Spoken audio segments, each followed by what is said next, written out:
Allah. We praise Him, we seek His help, His assistance, and His guidance. We believe in Him and do not disbelieve in Him.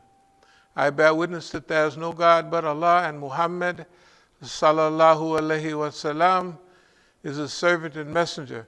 Allah sent him, that is Muhammad, with Deen al-Haq, the religion, the way, the methodology of truth. This way of life known as Islam will rise to its proper position in this world, whether the mushriks like it or not.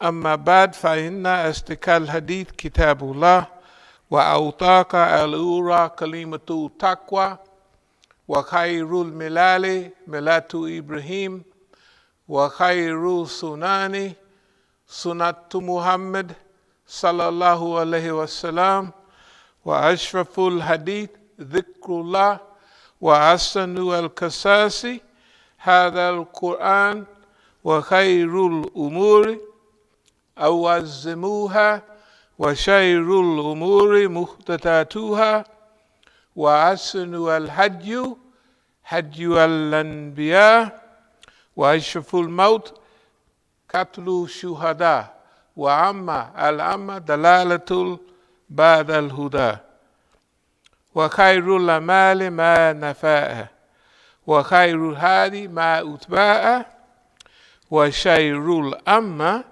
أما الكرب. The Prophet sallallahu alaihi wasallam has said the most truthful of discourses is Kitabullah, or the Book of Allah. The most trustworthy word is taqwa, or fear of Allah. The best of the community is the community of Prophet Ibrahim. The best way of life is the Sunnah of Prophet Muhammad sallallahu alaihi wasallam. The remembrance of Allah is the most glorious of all things. The best of all narrations is Quran. The best acts are those requiring the highest degree of will and determination. The worst acts are those based on innovation. The best way of life is the one adopted by the prophets of Allah. The most glorious death is the death of the martyr. The most wretched blindness consists of going astray after finding the right way. The best acts are the ones that yield benefits. The best guidance is that which people may be able to follow. The worst blindness is the blindness of the heart. Bismillah ar-Rahman ar-Rahim.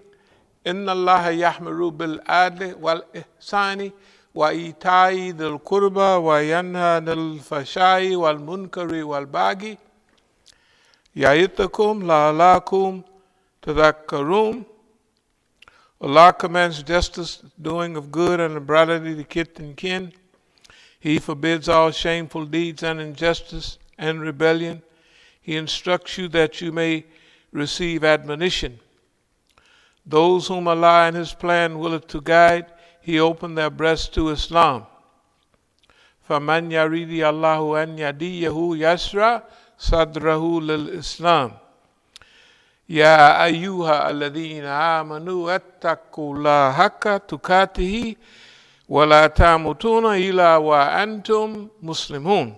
O you believe, fear Allah as He should be feared, and do not die except in a state of Islam.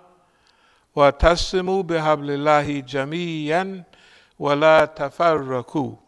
And hold fast altogether by the rope which Allah stretches out to you, and be not divided amongst yourself. Kuntum khayra ummatin ukhrijat lil nasi tamaruna bil ma'rufi wa tanhauna 'anil munkar wa tu'minuna billah. You are the best peoples evolved for mankind, enjoining what is right, forbidding what is wrong, and believing in Allah. Aqulu qawli hadha wa astaghfirullah li wa lakum.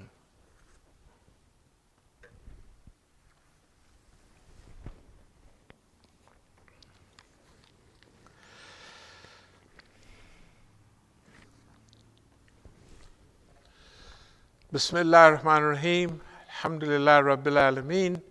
Wassalatu wassalamu ala khairul mursaleen. Muhammadin al-Nabi al-Ummi. Wa ala alihi wa sahbihi ajma'in. Amma ba'd. يقول الله تعالى fil Quran al-Kareem.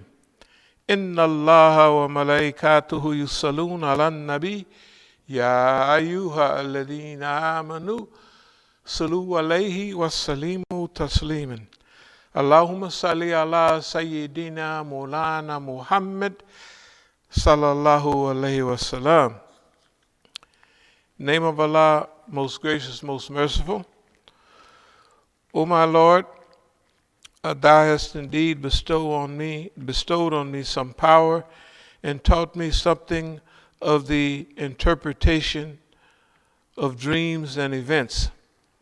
O thou creator of the heavens and the earth, thou art my protector in this world and in the hereafter.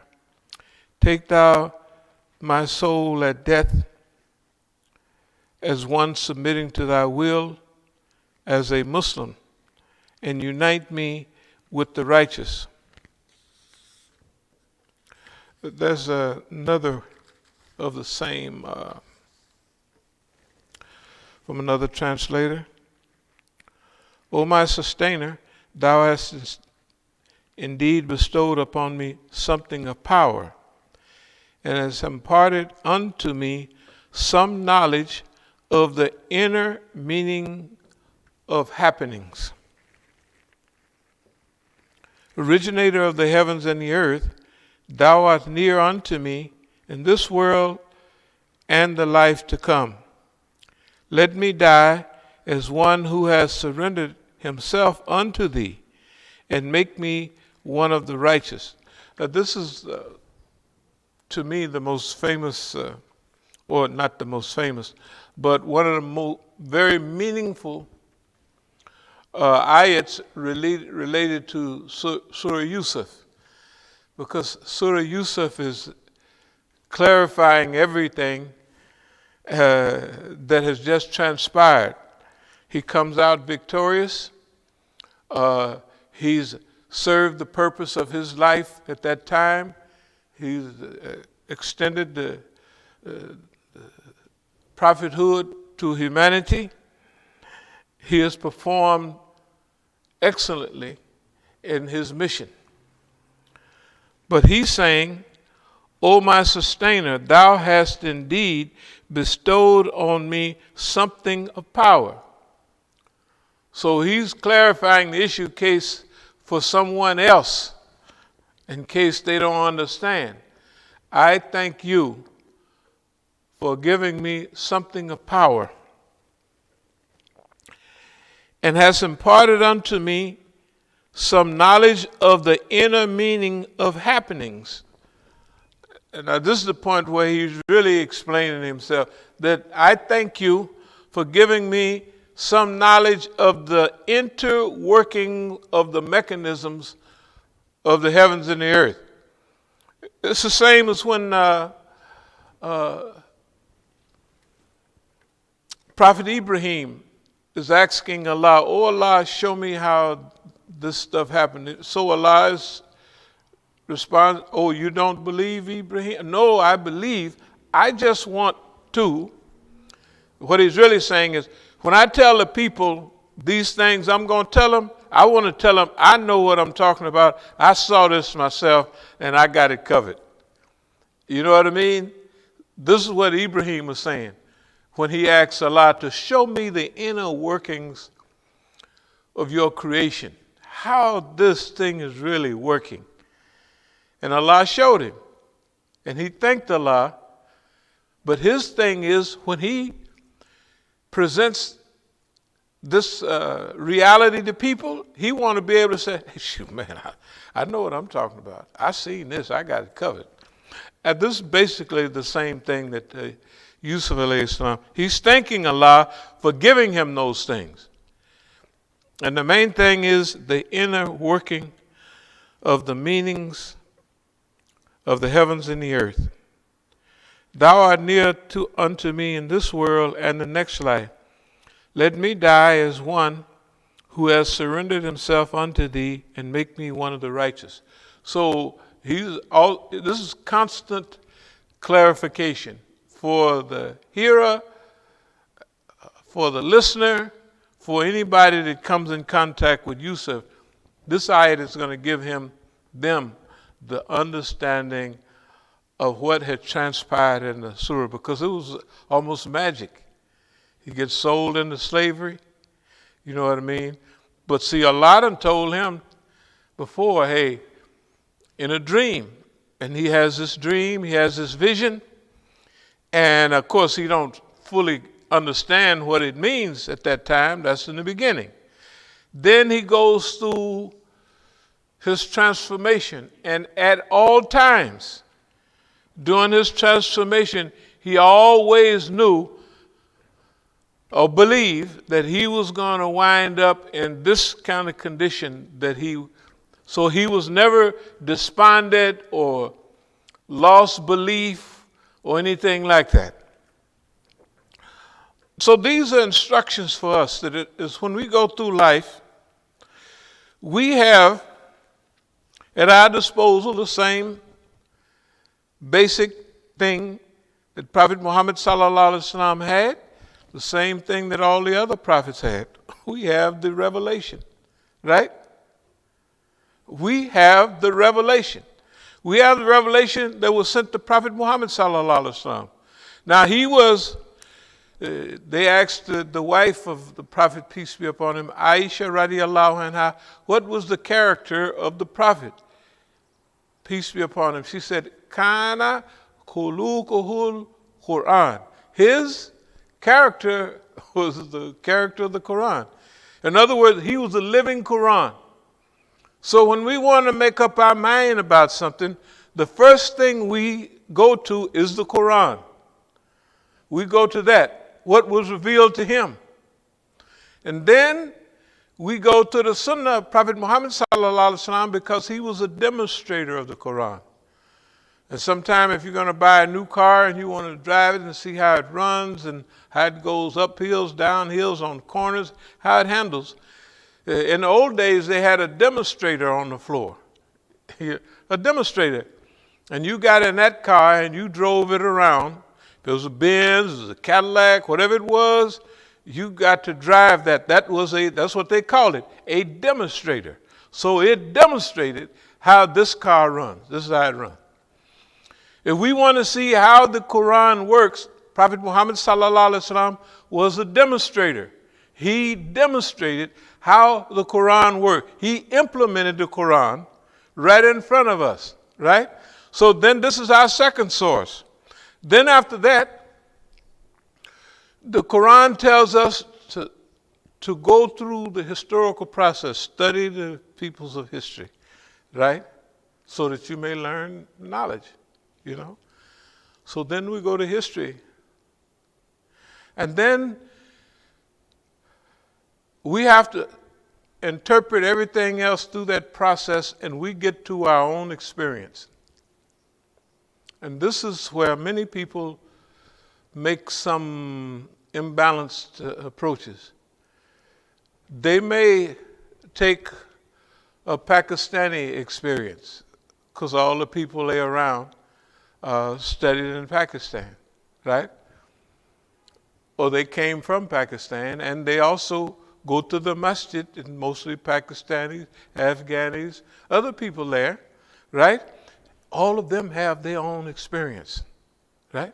It may be someone from the continent, and they take those experiences, right?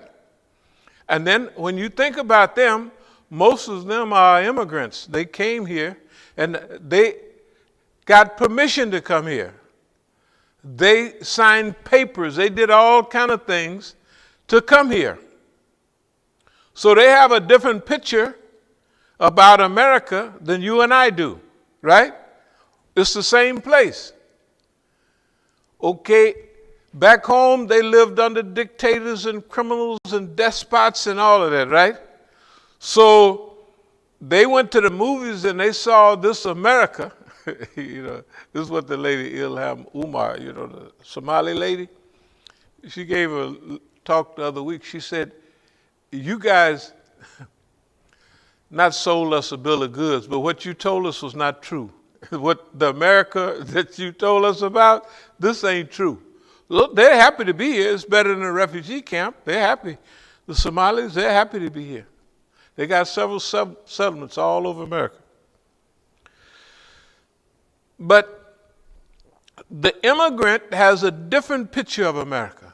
He wants America to be like what he saw in the movie, what he heard about from his family that came here and got to work. Man, you can work 2 jobs and you get money, man, you're going to be, and for him, it's true. And 30, 40 years ago, it was really true, you know what I mean? But now, you and I are born here and raised here. We have a homegrown American experience. Think about it. And we want America to be different than what it is and different from what it has been. We just don't like the way things are going, right?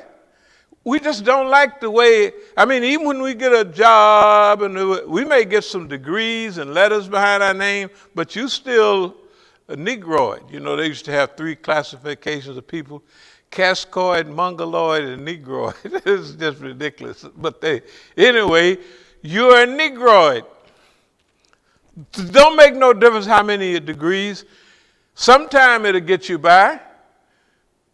But another time, it's an old dumb police officer with a low quality education, right? But he has the power. You got a badge, you got a gun on, he can kill you. He can kill you and he know it. And everybody else know it too. He can shoot you dead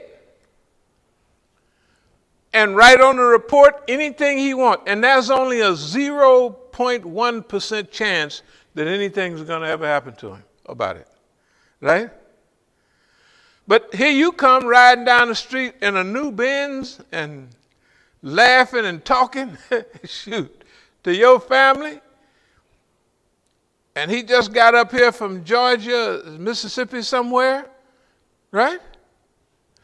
And he gonna stop you and unload all the tickets, and if you don't like it, then he just call his homeboys. Usually before he stop you, when he pull you over, he done already called in, and they gonna be at least 1 or 2 right behind him. He may come up to the car. The thing I'm talking about is experience. I didn't mean to stray from the subject of thanking Allah for revealing and educating and instructing us. But we have a different picture of America. As we said, all the things that's been happening here, recently, we have a different view of those things that's been happening. You know, I bet you this is the only masjid in the United States that I'm thinking this, that when we talked about the killing of Brother Floyd up there, right? We're the only ones that told you that the police was playing pocket pool, right? Think about it. Anybody go back home and watch that over and over again? The man don't move his hand, right? Why is his hand in his pocket? Nobody else knows. But all of us been to the penitentiary places, we know when you keep your hand in your pocket that long, right? With all this other stuff going around and you ain't moved it, you playing pocket pool. You're playing with yourself. This man was murdering the brother, and he went 3 minutes past the time he was dead because he hadn't finished. If you'd have checked his underwear, they would have been full of sperm. Psychotic, inhuman, all of that, but that's what he was doing. You can look at it and see that's what he was doing. We believe that because of what we see in the society. The man had 18 or some other offenses, right, against public safety. He'd been brought up on charges before, at least 18. Somebody studied him, probably Probably the Israelis. Why would we say the Israelis? Because the American police departments, right, and the Israeli police departments have been doing what? Cooperating. They have been instructing American police departments, right, on all kinds. It's been happening since, when the police started driving around with their lights on, flashing lights for 5, 6, 7, 8 years ago. That comes from the Israeli state. They said, this is what we do, and they begin to teach Americans now. If they wanted someone to be killed in the public, and to make that public so humiliated that they have to rise up all around the country, what would they do? They would study the records and say, who out of the police, who's one that would just love to kill niggas? They get 2, 3 of them. They select him. Because remember, they had the man in the car before, handcuffed already. Why did they take him out of the car? There's an opportunity to do this. Why would they do that? To cause people to rise up all over America. Why would they do that? They would do that because just like steam builds up in anything, and then if you want it to dissipate, you just open the valve and it goes out anywhere, and it don't push anything. But if you want to push a train or engine, you take that steam and pipe it right down a certain way, right? And it can move all those steam engines, all of that power. So what they want to do is they want to produce, or they want to release this pressure building up in America amongst the people. And then they want to interject theatrics in it. What theatrics? They had the Million Man March, and they didn't have nothing from it, right? Nothing. We had a march down there with Answer and all of them, and Answer's all them people are hooked up in this type of thing. That's why we're saying we had a demonstration, 500,000 people downtown, and nothing happened. Nothing.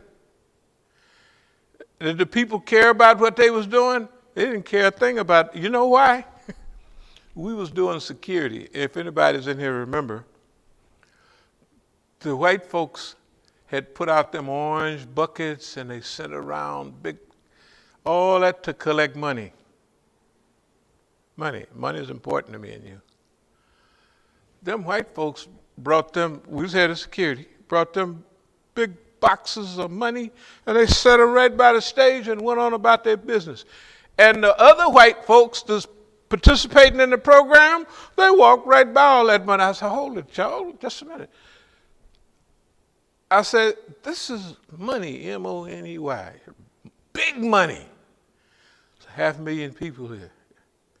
If everybody gave $1, that's $500,000. Some people came from out of town. They put 20 in there. Some put 50. A few more may put a couple hundred. You don't know what's in there.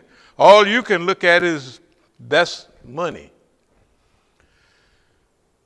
We took that money and they, the medical station. It was a medical station there. Where the people you faint or something. We put the money in that tent, and then the security guy right there across the thing, unsecurity, we put them on it, and they watched the money. For the white folks, you know what I told them? I said, if y'all do that again, I said, we're Negroes. And it's hard for us to watch all that money and turn it over to you, and you ain't even, what? It was 21 of those canisters. We could have took 18 of them boys and gave them 3. They would have been happy. Man, we got 3 canisters of money. And we could all still we could be in Hawaii now. We could be down in the islands. I mean, we could be gone, all of us. You know, I could open up 7, 8 new masajid, paid for cash with that money. They didn't care about the money. And I told them, if y'all do that again, we're gonna go black on your behind. We're gonna knock all of it. You think I'm lying? I was telling them the truth. If you do that one more time, we're gonna go nigger on you. We're gonna teach you about having demonstrations and leaving. They bring up boxes of money and set them right there by the stage and walk off, right? And ain't everybody walking by, and ain't nobody, So they was not there for the money. The demonstration was covered by somebody. All of that because they wasn't even interested in the money. So that means that demonstration of 500,000 people was only important to bring the people there to run around in circles, just like last one was. What happened?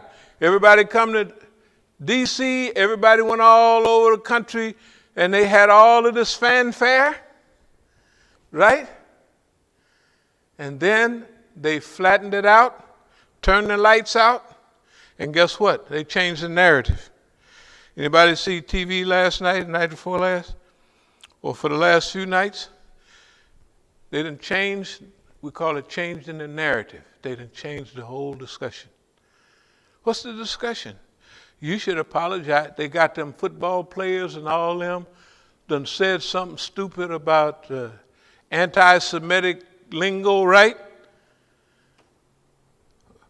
And now they're not talking about me and you getting blown away and beat up. They're having Negroes apologizing for I don't know what. That means they had all that planned from day one. We went to those demonstrations and we were down there going through certain antics and tactics to see how those people responded to us. We were going down there to see if the crowd was instructed to be there. Or did they just come because Black Lives Matter? We figured that 25% of those people was real. The rest of them was sent down there. Why? When they had the other demonstrations, we'd stand and see all them people coming. The women's march. We say, hey man, the people are stopping, paying attention to us, doing this, that, and another. And then we're looking at all the big buses come. You couldn't even get off at some of the stations downtown, where somebody brought them here. It ain't no 1 or 2 women sitting up and had a dream about bringing 1 million or 2 million women here. The government brought them here. All of our demonstrations are government demonstrations. They control them, they manipulate them, right? Because to bring all of those unions and organizations, all of those buses, knowing where to park, where to do this and where to do that, it is organized. 3 or 4 women, just no experience in all of that, pop up and they have that. It ain't gonna happen. It didn't happen like that.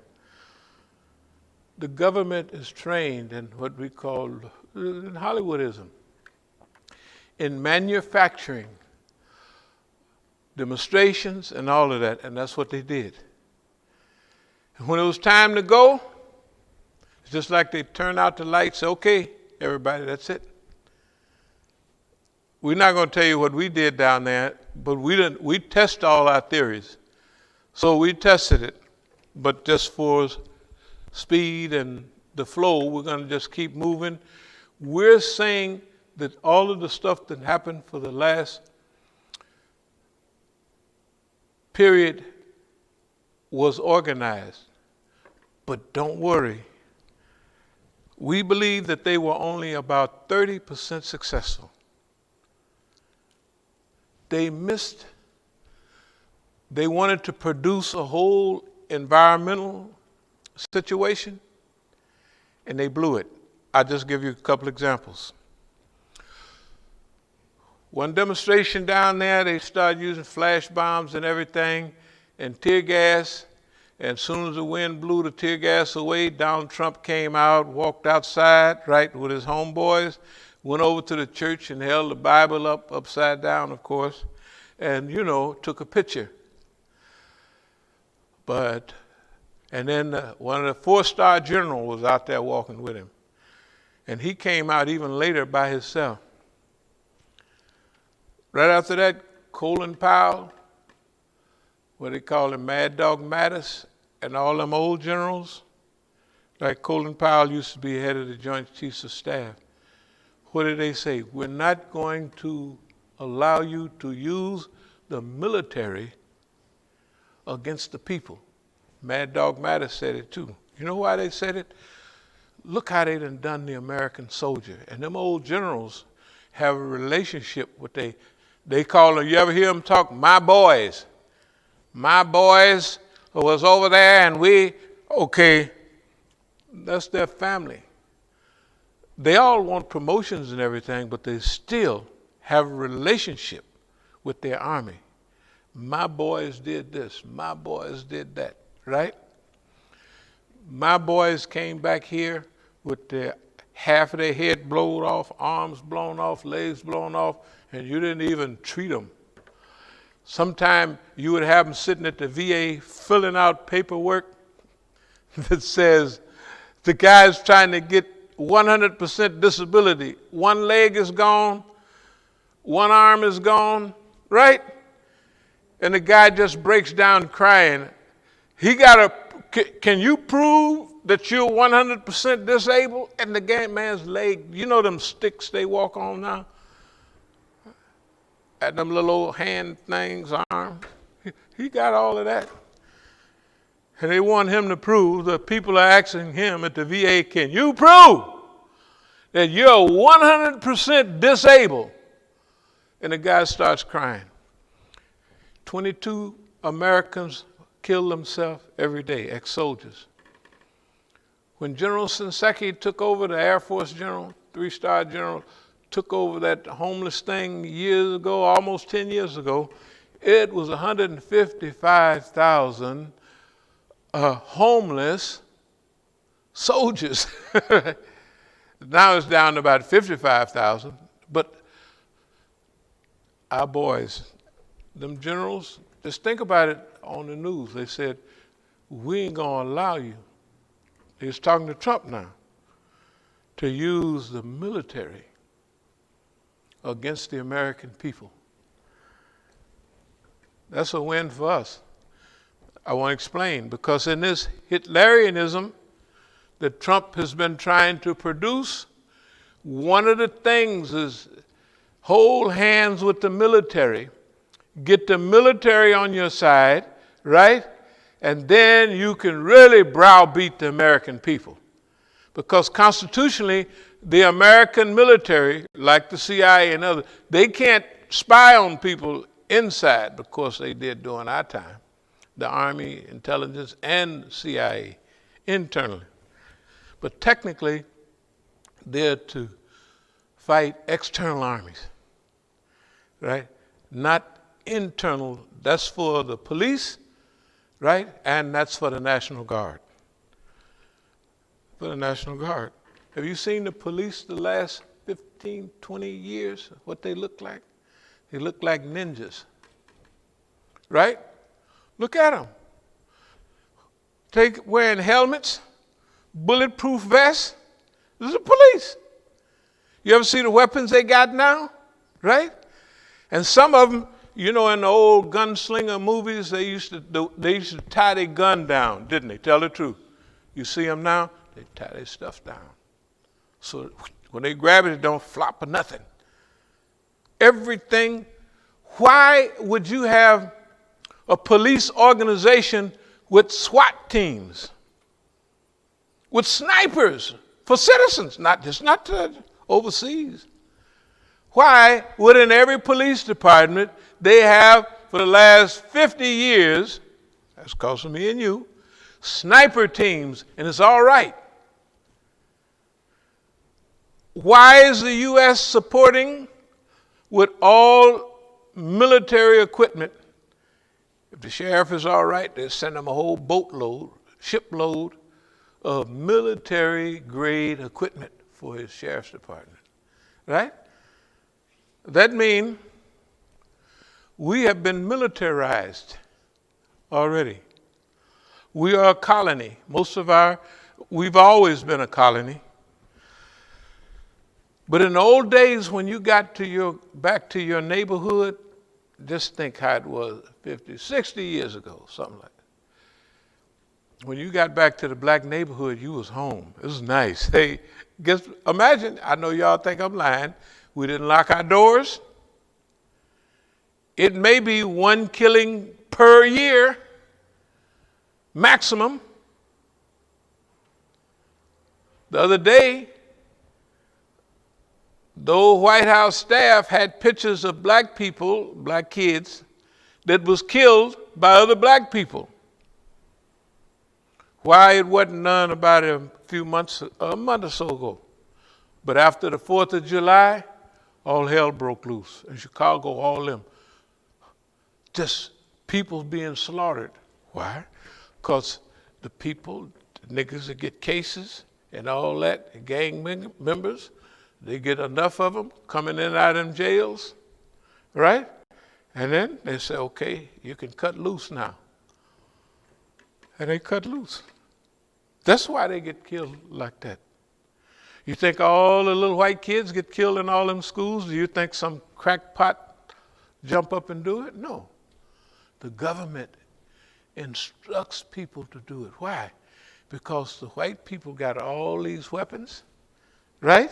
Not me and you. We ain't going to use our stuff to kill the police. You watch the Negro outside. Well, they don't do it as much now. When the police come, they got hedges, they throwing their gun on them hedges. They ain't even thinking about shooting the police. White folks not like that, right? You watch some of these videos. Police stop white folks, they roll out of that car and they be blasting because they say, we white folks too, and same training you got, we do. They want to take back the Second Amendment because the white people have so many guns and the white people are afraid of the government. You think we anti-government? Have you ever heard of these protest white groups when they talk? Have you ever heard? I'm not talking about the racist groups. I'm just talking about the ones that we call Jeffersonian, that mean that they're anti-government. But a few of them may be racist, but they're not like the Klan and all them people. See, the modern groups, maybe 20% of them are like anti-black, anti-Jewish. The most of them, guess what? Anti-government. They're against the government. That's why they're trying to take the Second Amendment. Why? Because they won their freedom from the British with guns. All Americans own guns. In the country, all of us had guns in the South. We hunted. We went hunting. In fact, a lot of the meat we ate, coons and rabbits and all that, squirrels, you went hunting. You gave your kid a .22 rifle right away. He got them right away. That's just normal. And then it moved up. 30-30. The most famous weapon in those days for us was that, that rifleman's 30-30 with that, Yeah, 30-30. 30-30 Winchester, they called it. Everybody had guns. America put the Second Amendment in the Constitution, that you got a right to bear arms. See, other British colonies couldn't rebel against the colony because they didn't have guns, right? The police in Britain didn't carry guns till a few years back. They didn't even carry guns. They had to go down and get a permit to go assault somebody. They didn't walking down the street like here. The police car, they didn't even have weapons. You go 20 years on back, 30 years on back, they didn't even carry weapons. Okay, The point I'm making is we have a different view of America. We understand how it's working. When we see those things happen on TV, we know when they're arranged. Remember, thank you, Allah, for allowing me to understand the inner workings of things. Not the outer workings, not the surface workings, but the inner workings of events and situations. That's from participating for decade after decade in activity here in America, we have acquired the understanding of the inner working of things and events. And we thank Allah for allowing us to live long enough to do it. Malcolm X didn't live that long. Martin Luther King didn't live that long. They didn't give them a chance to even find, you know what I mean? To practice, they had no defense against the system. They were total victims of the system. We are attacked by the system. We are attacked by the system every day, all the time, right? But we've had time to mature, to evolve, to grow, and we use the system for our benefit now. We use the system for our benefit. How we do that? You know, when I was a kid, I used to show off a lot. And when I would go through little jails I was raised in, I would always go to the hole all the time. You know why? I was always challenging the police. Everybody else was cooperating. You know what I mean? You're in those little companies, little groups, and they put you here, you 12 years old, and you go home, come back, you 14, you come back, you 16. We call it in California state raised. Fleeta Jungle, George Jackson, all those guys were state raised. They was all homeboys. They were state raised. In other words, the state gets you, your mama had you, right? Your daddy had you. But the state raised you because the police was so effective that they had whole groups. Well, they do it, the same thing they did in D.C. What is it? 50% of all the males in D.C. is on paper, right? Or in the penitentiary. The same thing for us in California. In fact, they might have been more effective here than they was in California. But they run us through that system. So as the years went on, we got a chance to learn, know yourself, know your enemy, 1,000 battles, 1,000 victories. We began to learn that the reason that we did those things was for attention. Because every time they send you to the hole, roll it up, Reams, you got to roll up your bed gear, and then you go to the hole. Adjustment center, segregation, whatever they call it, right? It's the same thing. And everybody got to watch you. So if you like attention, right? All other kids would get attention by fighting other kids. Not me.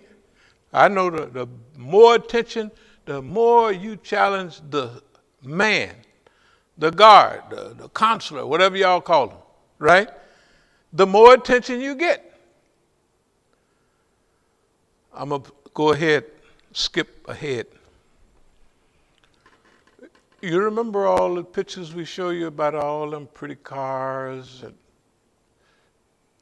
how the Negro would dress? That's pre-Superfly stuff. That's not post, after. That's pre-Superfly.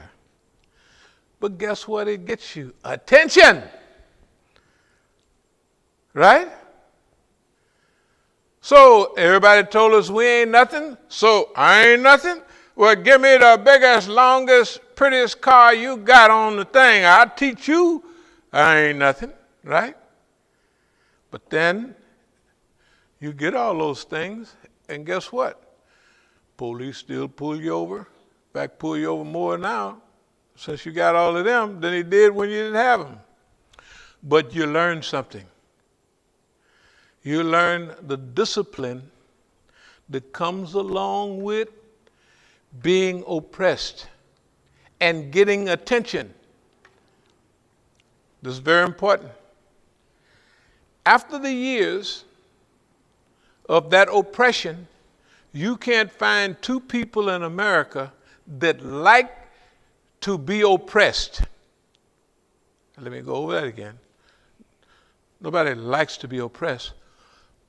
But how many of you would like to be watched 24 hours a day, 7 days a week? Nobody. But if you are, that means you're getting plenty of attention. Right? Suppose you keep records of how much time boss man spend watching you. Pretty soon, he ain't got you on the fish hook. You got him on the hook. Wait a minute, let me go back and explain so you understand. After a while, because you got to know yourself, you got to know him, and you have to know your environment. And you thank Allah for, oh my goodness, I don't have to be totally oppressed. Now I can manipulate boss man when I want to. Why? Because he's giving me his undivided attention. No way all the stuff go on around here unless it's 24 hours a day, 7 days a week. So pretty. Guess what? You're in control of that. So you throw something out, you test boss man, and boss man bite at it. Right? Then you got boss. You know when you get a fish on the line, tugging on the line, you don't let him go, you just keep him on the line. And then you reel in like you want, and you let out like you want.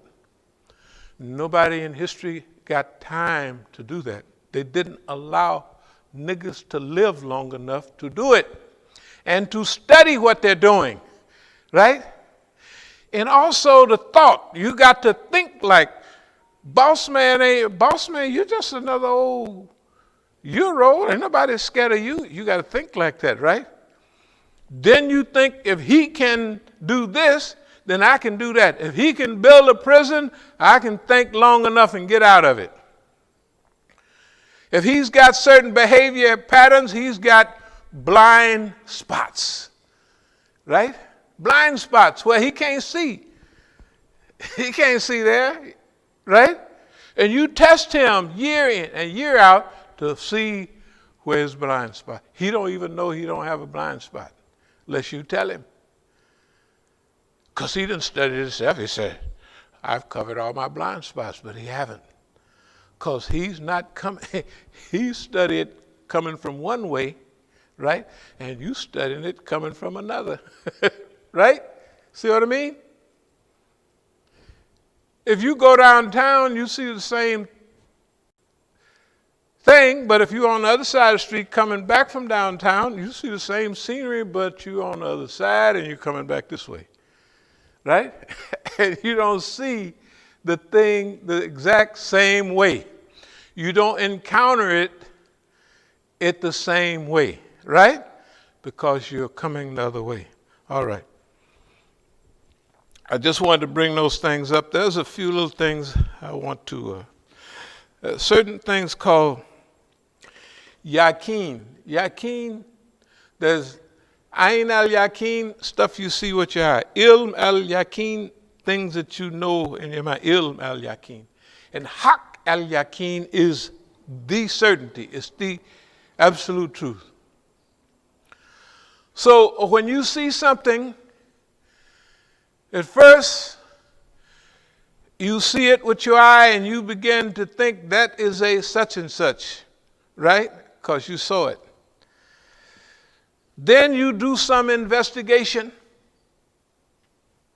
of that, and then you know it now for certain. Ilm al-yaqeen, you know it because you know it. Then you can go a step further where it is the absolute truth, and you know that's the truth. Haq al-yaqeen. to rearrange things in America, we're going to have to, as a people, evolve.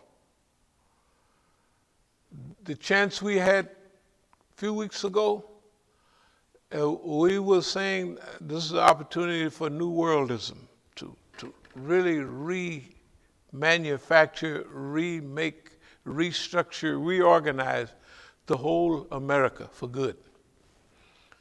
See, we don't care nothing about America the big, America the great, but America the good. See, actually, we live here. This place is not going to go away, but we want it to be good. America have never been good, tell the truth. You here working, picking cotton for several hundred years, and they go out and borrow all the Indians' land, and the ones that they could find, they kill them, and the ones that's left over, they put them on a reservation. I saw a movie about the Indians, that you know how they give them all them diseases, and you know where Negroes in some states used to be, they used to like that cough syrup because it had some. So they kept coming to the window, they wanted some syrup. That's all they wanted. They did it to them before they did, all they wanted was, they come to the window, you know, the Indian agent, and they cough in, and they really wanted it. That thing just did away with their sickness. But it didn't do away with the sickness, it just covered it up. So they addicted them. And they was coming, all they was asking for, boss man, you got a little bit of that syrup? No syrup today? And they'd be panicking. It's good to know your environment. You can't manage or manipulate your environment unless you know it, right? You have to know it. I'm going to just read a few things, then we're going to take it on in. Certainty has four corners: visioning the intelligence, uncovering the wisdom, cognizing the warnings, and cognizing the ways of past peoples. So whoever visions the understanding will cognize the wisdom. Whoever uncovers the wisdom will cognize the warnings. Whoever cognizes the warnings will cognize the ways of old. And whoever cognizes the ways of old, it is as though he is among the past peoples, as though you are living right there with the peoples of the past. Now you got to remember, travel in the earth and see what was the end of those before you, right? That's all this ayat is talking about. Go and find out about history, the peoples of the past. This statement is saying, and whoever cognizes the ways of old, it is as though he is among the past peoples. He is guided to that which is most upright. He sees who is saved and that by which he is saved. He sees who is destroyed and that by which he is destroyed. As though he was living there with the people. Not living, but now he's suspended animation. He's there with the people. Suspended, probably, watching. But he's there with them. He's watching to see who is destroyed and what they're destroyed by.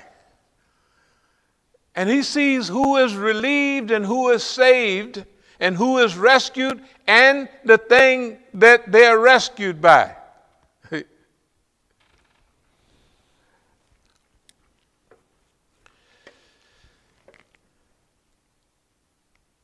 Only destroys the one who is destroyed through the disobedience, and he saves the one who is saved through obedience. This person gets a good look at history.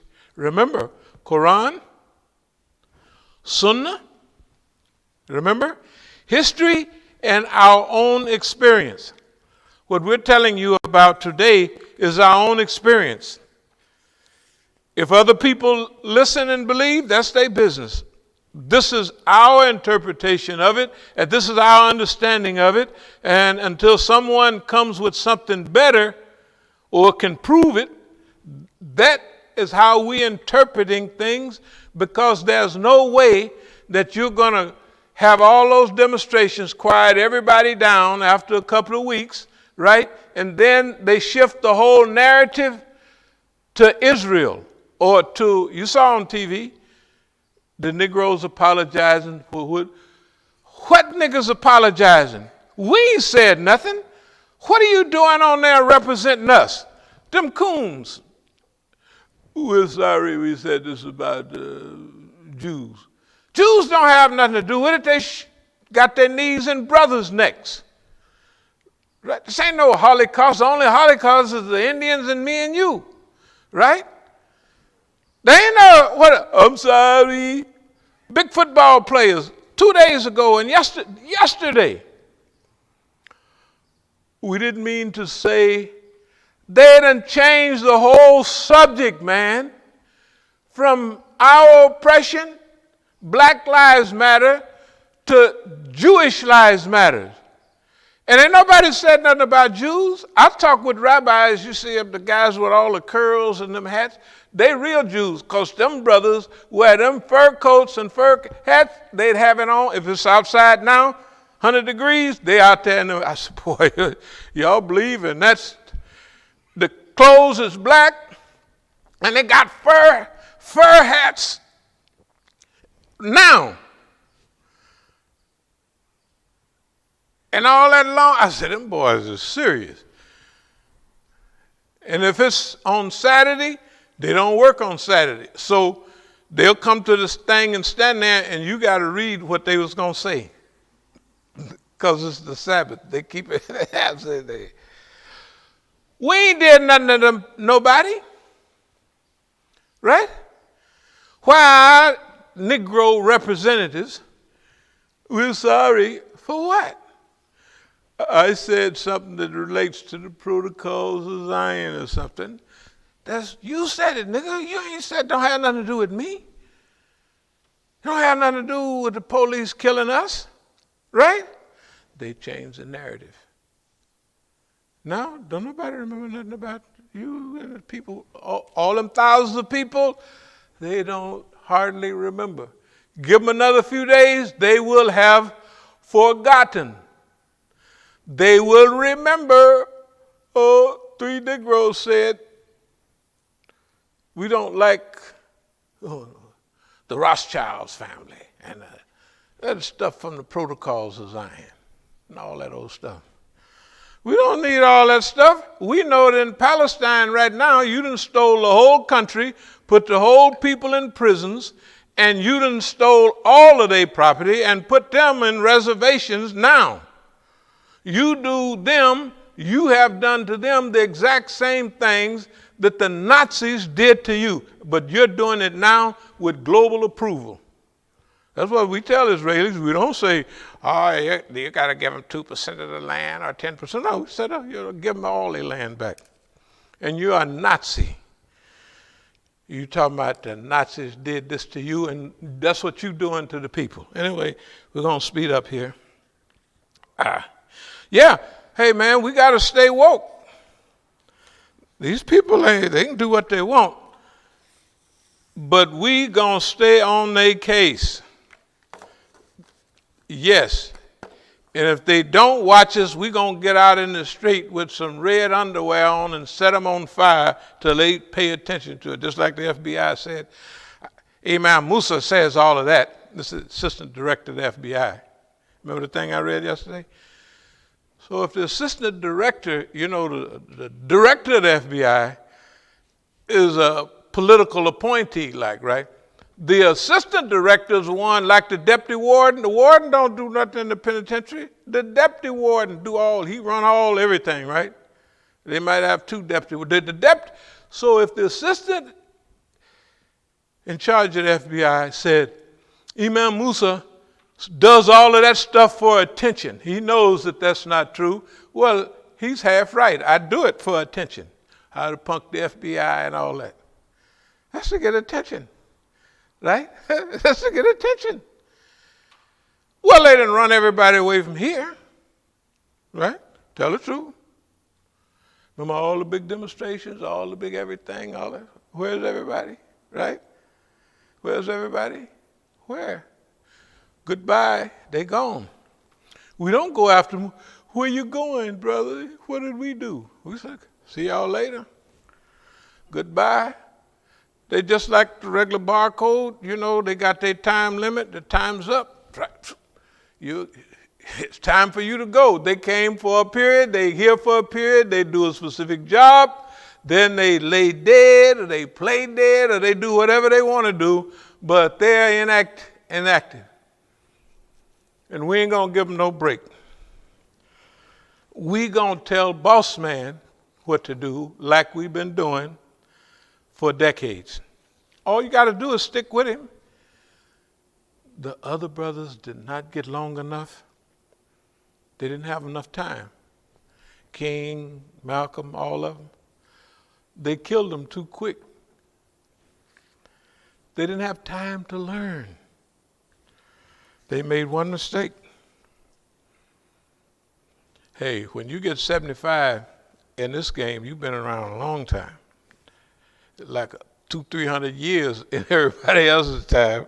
Anyway, thus do we show Abraham the inner workings of the heavens and the earth, so that he may become one of the diametrically certain. This is what we were saying about Ibrahim alayhi salam. The other thing is, this is something else about the ways of the people of old. So whoever visions the understanding will recognize the wisdom. Remember, we just went through that.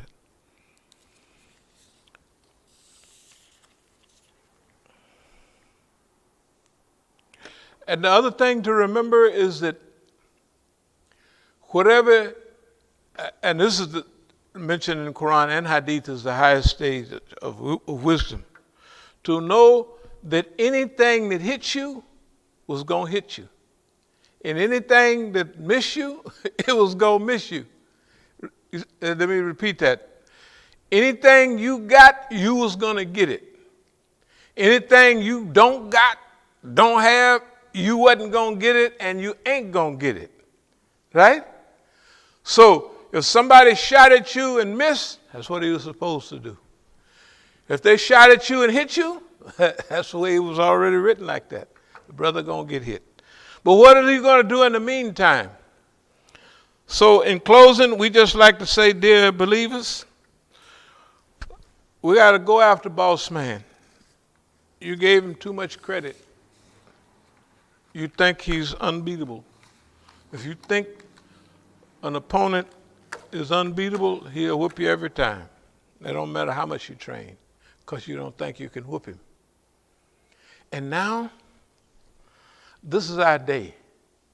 You know the rise and fall of empires, the great Roman Empire, gone. The great British Empire, the sun never set on the British Empire. Malcolm said even in his time, he said, now the sun never rises on that boy. In other words, the British were all over the world. Whenever the sun rises, it rose on a colony of Britain. And whenever it set on a colony of Britain. It ruled the world. They're gone. British Empire is sitting right over there in London. A few people there, that's about it. Right? Do you know, would you look at America now? Just look at America the way it is. America used to be feared and respected by the people of the world, no matter how much wrong they did. Right? They said they good, America are good. It's not like that anymore. There's a global transition going on right now in the world. And whoever hired Donald Trump, I've been trying to figure out whether the Iranians hired him, whether the Russians hired him, or whether the Chinese hired him. Somebody hired that boy. They hired him. And it's easy to hire Donald Trump, right? Remember? He hates everybody, so he don't love no America. and he thinks about himself, it ain't only. You ain't never heard him come up and give a speech say, oh, I'm so sad that all this, 140,000 people have died. Do you ever hear him say? He don't talk like that. You know why? He don't care nothing about them people. He don't care nothing about them people. Those people are easy. If they got arrogance and ignorance as a part of them, you can hire them to do anything. Do you think he won't sell out America? Of course he will. They said, boy, we want it done. I know you broke, because he don't never make no money. He always spending money, but that's money he borrow. He don't manage money any good. That's why he don't want you to see his income tax, because he ain't paid none, because he ain't got no money.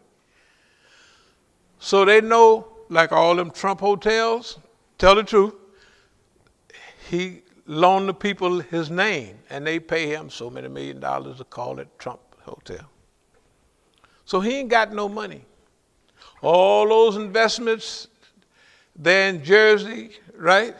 All them casinos, they got cobwebs all in them. I mean, they're rotten, they're smelly. You know, the rugs get rained on.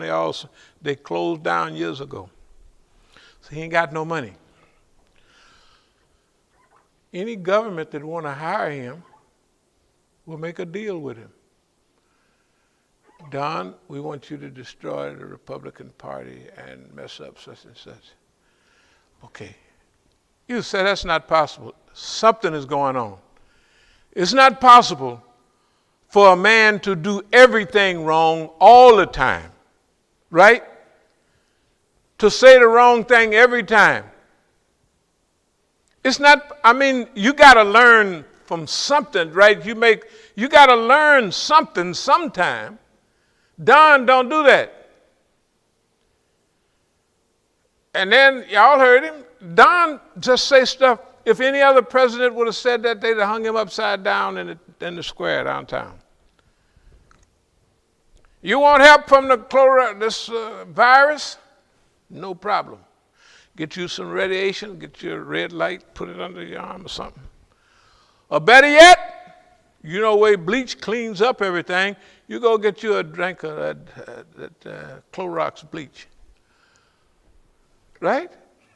Or no, better, inject it into you. Shoot bleach. Right, but he did say that, right? He did say those things. I'm not making it up. That man is not crazy. He's something else that you don't know the word for it. You don't know the word for what that is. It's not clownery. It's not buffoonery. It's not nothing. And I'm going to close with this. Think if you can remember back several months ago, oh Allah, make a clown out of America. Oh Allah, make a buffoon out of America. Oh Allah, do y'all remember that dua? That's the dua I made. Now,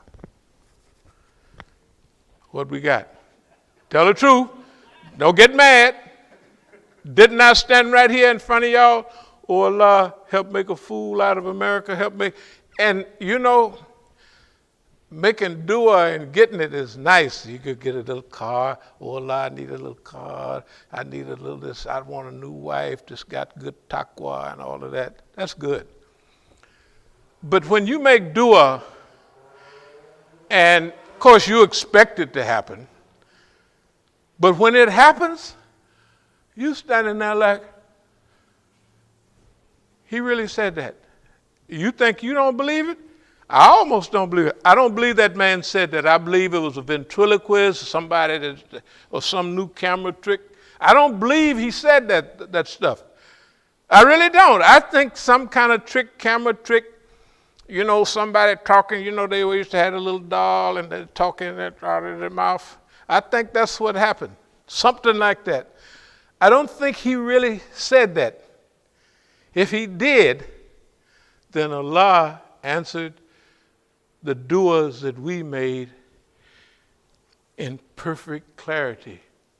And in real time, let's call it like they call it on TV. This is in real time. This is not, oh, I asked for something this year and we get it in 15 years. No, this is right now. And I'll close with this. Dear believers, I believe that Allah have hooked a mission up for us.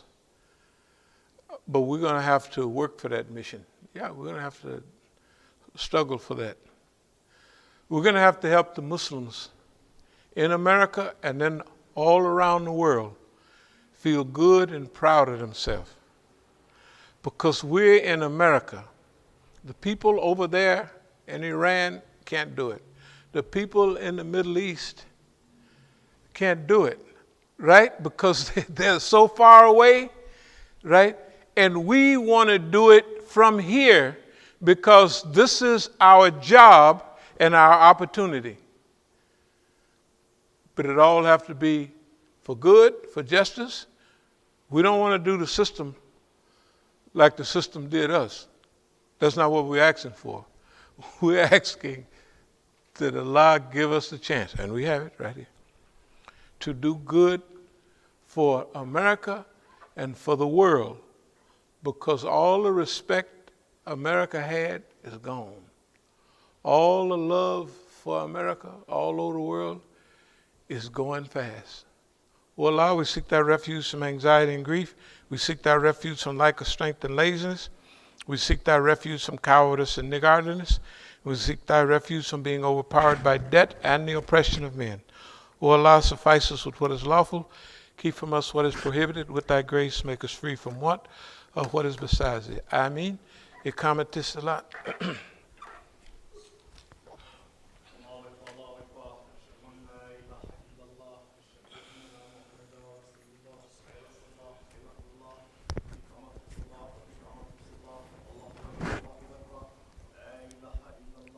La ilaha illallah.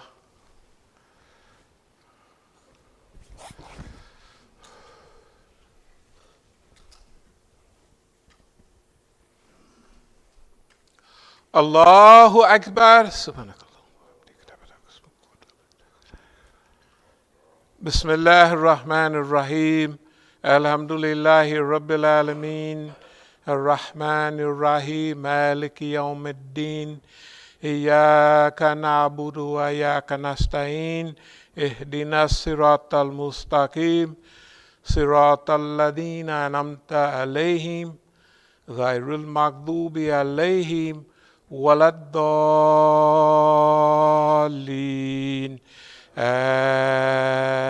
Ameen.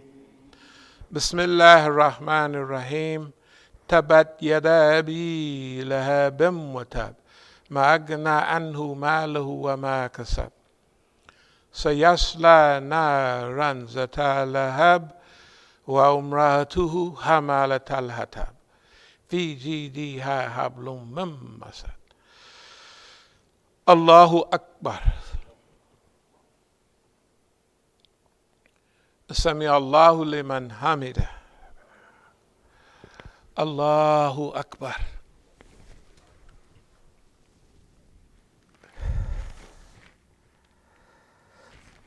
Allahu Akbar.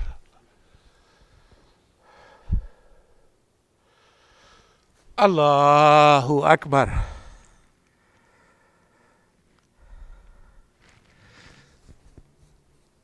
Allahu Akbar. Bismillah ar-Rahman ar-Rahim. Alhamdulillahi Rabbil Alameen.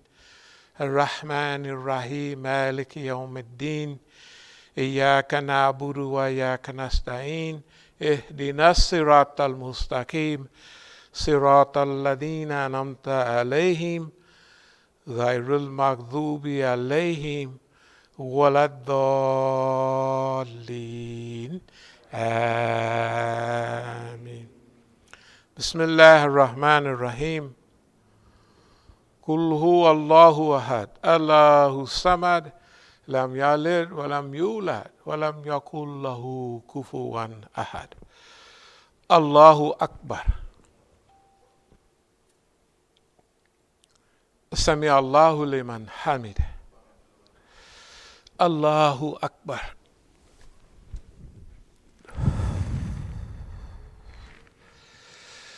الله أكبر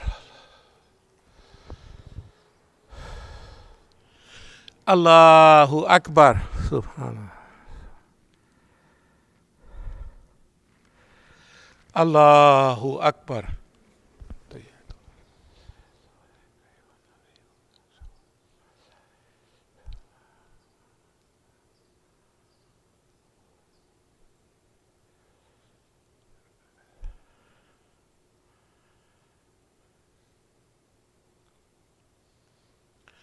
As-salamu alaikum rahmatullah.